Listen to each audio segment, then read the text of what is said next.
हरिओम तत्सत। आज हम शिवानंद आश्रम डोंगरगढ़ जिला राजनांदगांव में श्रीमद् भगवद गीता के 15वां अध्याय के दूसरे श्लोक पर संक्षिप्त में विचार करते हैं।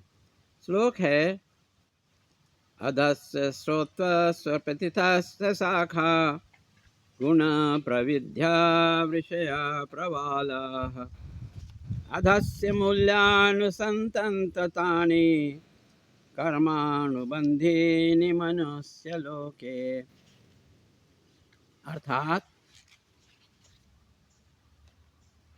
अविद्या का कार्य है मंद अहंकार में रस्सी में सर्प दिखाई देना।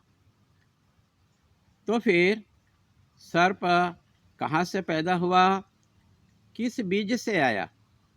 तभी इस भ्रांति का निवारण आवश्यक है। भ्रांति की निवृत्ति प्रकाश से एकमात्र अधिष्ठान का अनुभव करना है कि यह सर्प नहीं रस्सी है। वैसे ही जगत मिथ्या है, कोई मानता नहीं है, अतः आत्मानुभूति करना होगा।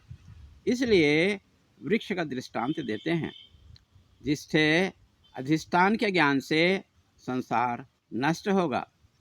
रंग रूप गंध अंकुर के समान हैं, जिससे तना शाखाएं पत्ती फूल फल उत्पन्न होते हैं। इसी प्रकार कर्मफल का स्वस्थ देह है, स्वरूप देह है। राग द्वेष वासना यही मूल है। वही कर्म आपके लिए बंधनकारी है, जो आगे कल देने वाले हैं।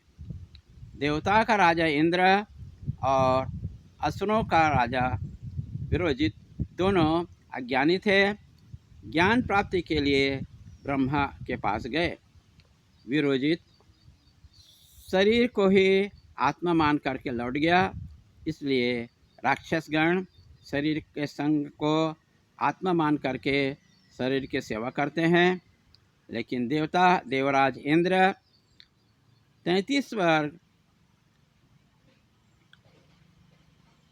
गुरु के पास में रह करके ऐसा 3 बार गया, तभी उसे ब्रह्म ज्ञान हुआ।